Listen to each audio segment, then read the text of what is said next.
दर्शकों, क्या बिना सच्चे गुरु के परमात्मा की प्राप्ति संभव है? हमारे शास्त्र स्पष्ट कहते हैं, बिना सच्चे गुरु के यह असंभव है। ऐसी ही एक कहानी है यमुनानगर, हरियाणा की सोनिया सैनी जी की, जिन्होंने शिव जी, साईं बाबा, लक्ष्मी जी की भक्ति के साथ 16 सोमवार के व्रत भी किए। पर ऐसा क्या हुआ जो इन्होंने तमाम भक्ति साधनाओं को छोड़कर संत रामपाल जी महाराज से नाम दीक्षा ग्रहण की? दर्शकों, आइए सुनते हैं सोनिया सैनी जी की ये अद्भुत कहानी उन्हीं की जुबानी। जी नमस्कार। नमस्कार सर। क्या नाम है जी आपका? सोनिया सैनी। सोनिया जी, कहाँ से आए हैं आप? यमुनानगर से। संत रामपाल जी महाराज से नाम दीक्षा लेने से पहले आप क्या भक्ति साधनाएं करते थे?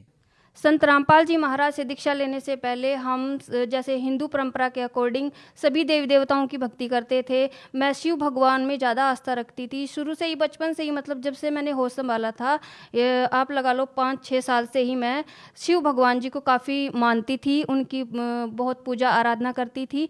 और जैसे छोटे से ही मैंने शुरू कर दिया था व्रत रखना। हम आपसे ये जानना चाहेंगे कि क्या आपको संत रामपाल जी महाराज से नाम दीक्षा लेने के बाद लाभ मिले? हाँ जी, बहुत लाभ मिले हैं, क्योंकि वो सच्ची भक्ति है, उससे मुझे बहुत लाभ मिले हैं। सबसे पहले तो संत रामपाल जी महाराज ने, मतलब जैसे मैंने प्रथम नाम लिया था, तुरंत उसके बाद ही मैं आश्रम में गई हुई थी। मेरे हाथ में इसमें एक गांठ थी, तो इसको ये काफ़ी सालों से थी, 6-7 सालों से थी, जब से मैंने होश संभाला था, मतलब तब से थी ये मेरे हाथ में।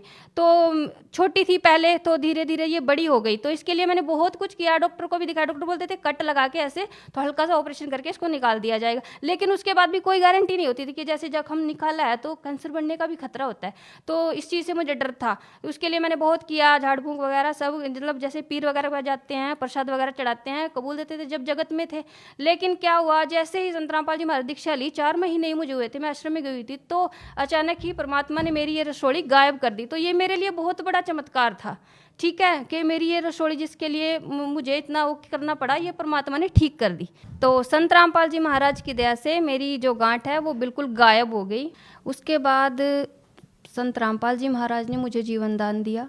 जैसे मतलब मुझे मेरा बेबी हुआ, उस टाइम वो सब कुछ ठीक हो गया, बेबी भी ठीक हो गया। लेकिन तीसरे दिन जाके क्या हुआ कि जो ब्लड जो मेरा ब्लड था वो मांस के टुकड़े बन बन के, ऐसे मैं टॉयलेट गई तो ऐसे निकलने लगा, वो सारा ब्लड निकल गया। मेरा जो है 11.6 ग्राम मेरा ब्लड था, और अचानक ही मेरा ब्लड जो है 4 ग्राम रह गया। तो डॉक्टर भी हैरान थे। डॉक्टरों को लगा कि भाई ऐसा, मतलब ऐसी सिचुएशन तो होनी नहीं चाहिए थी। जब 3 दिन हो गए सब कुछ ठीक था, तो उसके बाद क्या हुआ, उन्होंने तुरंत मुझे आईसीयू में वो ले गए। अचानक ही फिर मेरी हार्ट बीट भी बढ़ने लगी, चेस्ट में इन्फेक्शन हो गया, तुरंत काफ़ी सारे रोग एकदम से हो गए। तो डॉक्टर घबरा गए, डॉक्टर को लगा कि पता नहीं क्या हो गया। आईसीयू में मुझे एडमिट किया, वेंटिलेटर लगाया। उसके बाद तुरंत मेरे ईसीजी किया, एक्सरे वगैरह किया कि क्या है क्या नहीं, कुछ समस्या समझ नहीं उनके आई, तो वो भी हैरान थे। उसके बाद क्या हुआ कि नाइट का समय था, 12 बजे हुए थे, 12 बजे के करीब क्या हुआ, अचानक ही मेरी हार्ट बीट बिल्कुल डाउन हो गई। तो जो नर्स है वो आई, वो घबराई, उन्होंने सभी डॉक्टर को बुलाया।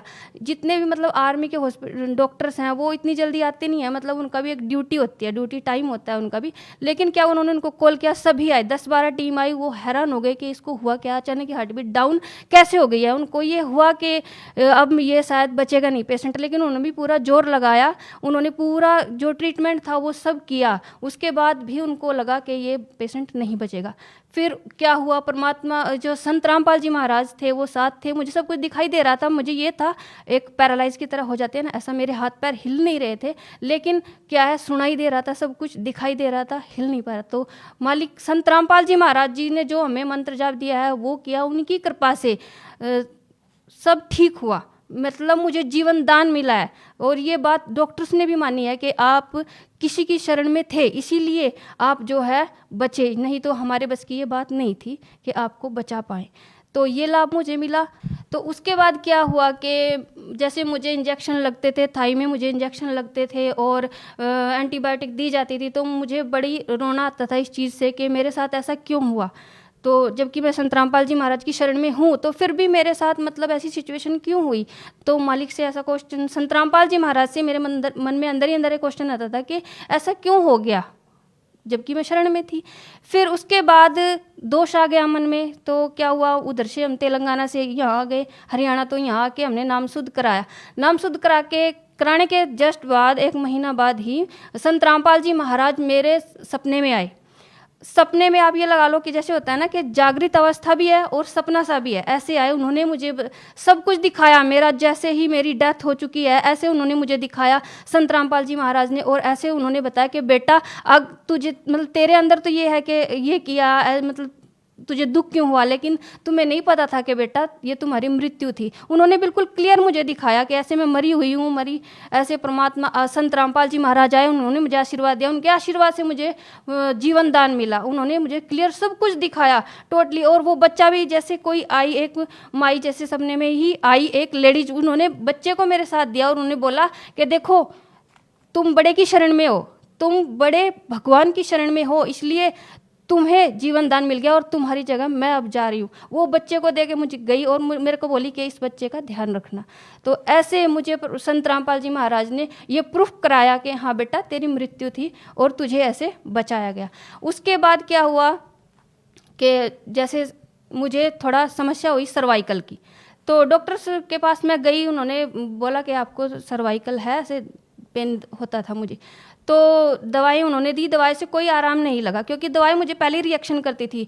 तो संत रामपाल जी महाराज से मैंने प्रार्थना की कि मालिक अगर संत रामपाल जी महाराज अगर आपके ही बच्चों को मतलब ऐसा होने लग जाए तो फिर आम जनता की तो क्या बात। तो संत रामपाल जी महाराज से जैसे ही प्रार्थना की तो नेक्स्ट डे ही वो मेरा सर्वाइकल बिल्कुल ठीक हो गया और मैं तकिया भी लेती हूँ, कोई दिक्कत नहीं। जबकि डॉक्टर ने बोला आप कभी तकिया मत लेना, लेकिन मैं लेती हूँ आराम से, कोई दिक्कत नहीं है। उसके बाद क्या हुआ कि मेरी रीढ़ ये हड्डी है, जो एडी की हड्डी है वो बढ़ गई।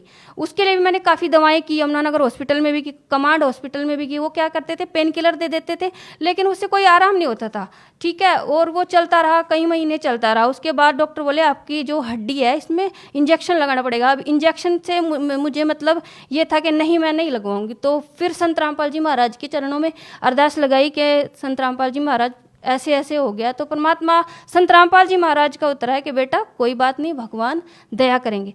तो परमात्मा संत रामपाल जी महाराज की दया से वो जो रोग था वो भी धीरे धीरे खत्म हो गया और आज पूर्ण रूप से स्वस्थ हूँ, आपके सामने हूँ, जिंदा हूँ। और इससे बड़ा लाभ क्या होगा कि मुझे परमात्मा ने जीवन दान दिया, एक मरे हुए इंसान को परमात्मा ने जीवित किया। जैसे कि वेदों में भी लिखा है ना कि वह परमात्मा वही परमात्मा है जो हमें 100 वर्ष की आयु बढ़ा देता है और जीवन दान देता है। और इसके अलावा मेरा बेटा है, वो उसको भी एक रोग हो गया था जिसको मसान का रोग बोलते हैं। वो मिनट मतलब सेकंड में सुसु करने लग गया था, वो छोटा ही था। उस समय भी संत रामपाल जी, हमने डॉक्टर को भी दिखाया था, वो ठीक नहीं हो पाया था, 3 दिन हो गए थे लगातार ऐसे करते करते। तो संत रामपाल जी महाराज से प्रार्थना की, जैसे ही प्रार्थना की वैसे ही वो रोग एकदम खत्म हो गया। ये देखकर मेरे जो कज़न आई हुई थी वो भी हैरान थे कि मैंने उनके सामने ही दवाएं को फेंका कि देखो अब मैं फेंक रही हूँ दवाएं और अब देखना मेरे संत रामपाल जी महाराज इसको कैसे ठीक करते हैं। और वैसा ही हुआ, मेरे संत रामपाल जी महाराज जी ने उस रोग को भी बिल्कुल ठीक कर दिया। तो मेरे जो पापा हैं वो ड्रिंक करते थे, तो उसकी वजह से हम काफ़ी परेशान रहते थे, घर में लड़ाई झगड़े होते रहते थे। मम्मी के साथ भी मारपीट हो जाती थी उनकी। और हम जैसे एजुकेटेड हैं तो हमें भी थोड़ा लगता था कि हम इतने एजुकेटेड हैं और हमारे जो पापा हैं वो ड्रिंक कर रहे हैं तो समाज में क्या संदेश जाएगा। हम अपने पापा को समझाते भी थे लेकिन वो नहीं, मतलब उनको लगता नहीं था कि हाँ भाई छोड़ पाऊँगा मैं ये ड्रिंक। तो क्या हुआ, ऐसे ही हम एक दिन क्या हुआ, पापा ने खूब झगड़ा किया, मम्मी को भी मार दिया। तो हम डिसाइड कर लिया कि अब बहुत हो गया, तो अब हम चलेंगे। तो हमने क्या किया, मेरे पापा दुर्गा जी को मानते थे, तो हमने क्या किया, गीता उठाई और संत रामपाल जी महाराज की बुक उठाई और गीता उनके पास गए, उनको समझाया।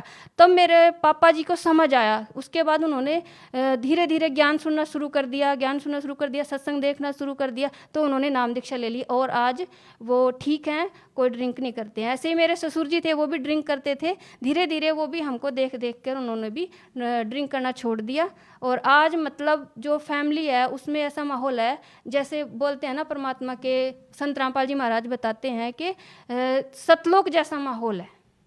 आप क्या कारण मानते हैं कि आपने अन्य संतों से नाम दीक्षा लेकर के इतनी सारी भक्ति की फिर भी आपको कोई लाभ नहीं मिला? क्या कारण मानते हैं? ये कारण ये है कि वो जो साधनाएं थी वो शास्त्र के विरुद्ध थी, यानी कि वो हमारा मनमाना आचरण था। जैसे किसी ने बोल दिया कि आप क्या शिव के व्रत रख लो, आप विष्णु के व्रत रख लो, आप ये कथा कराओ, वो कराओ आप, तो वो हमारा मनमाना आचरण था। उससे लाभ तो होना ही नहीं था क्योंकि वो शास्त्र के विरुद्ध साधना थी। सोनिया जी, आपने एक बहुत बड़ा प्रश्न ये खड़ा कर दिया है कि जो साधनाएं आप पहले कर रहे थे वो शास्त्र के विरुद्ध थी। ये आप कैसे बोल सकते हैं और आपके पास क्या प्रमाण है? ये ऐसे बोल सकते हैं क्योंकि जो हमारी गीता जी है, गीता जी में स्पष्ट लिखा हुआ है कि 16 के 23 श्लोक में कि जो शास्त्र विदु को त्याग कर मनमाना आचरण करते हैं उनकी ना तो गति होती है ना उनको कोई सुख प्राप्त होता है। ठीक है, इसलिए जब गीता जी में ही हमारे लिखा हुआ है तो और वेदों में भी लिखा हुआ है कि ये जो मनमाना आचरण है, इस मनमाने आचरण से कोई भी लाभ व्यक्ति को नहीं मिलता है। ठीक है, जब हम संत रामपाल जी महाराज की शरण में आए, उन्होंने हमें बताया, ये सब ज्ञान कराया, तब हमें पता लगा कि हाँ, शास्त्र के अनुसार साधना क्या होती है, तत्वदर्शी संत कौन होते हैं और उन्हीं से दीक्षा लेने से हमें पूर्ण लाभ और पूर्ण मोक्ष की प्राप्ति होगी। जैसे गीता अध्याय 17 के श्लोक नंबर 23 में लिखा हुआ है कि ओम तत्सत इति निर्देश है, यानी कि जो ओम तत्सत है वही भक्ति की सही विधि है और जो इस ओम तत्सत के भेद को बताएगा वही तत्वदर्शी संत है। और तत्वदर्शी संत की और भी पहचान, जैसे 15 के श्लोक 1 से 4 में लिखा हुआ है, जो उल्टे लटके हुए संसार रूपी वृक्ष को बता देगा वही तत्वदर्शी संत होगा। तो तत्वदर्शी संत वर्तमान में संत रामपाल जी महाराज है, उन्हीं से हमने नाम दीक्षा ली, तभी हमें लाभ हुआ और फायदे हुए, क्योंकि हम पवित्र शास्त्र गीता जी और वेदों के अनुसार हमने साधना की। आप भगत समाज को क्या संदेश देना चाहेंगे? भगत समाज को मैं यही संदेश देना चाहती हूँ कि संत रामपाल जी महाराज पूर्ण संत हैं, पूर्ण गुरु हैं। उनकी शरण में आइए, इनसे नाम दीक्षा लीजिए और अपना कल्याण करवाइए, क्योंकि मानुष जन्म दुर्लभ है, मिले ना बारंबार, तरवर से पत्ता टूट गिरे, बहुर न लगता डार। जो श्रद्धालु संत रामपाल जी महाराज से नाम दीक्षा लेना चाहते हैं वो उनसे कैसे जुड़ सकते हैं?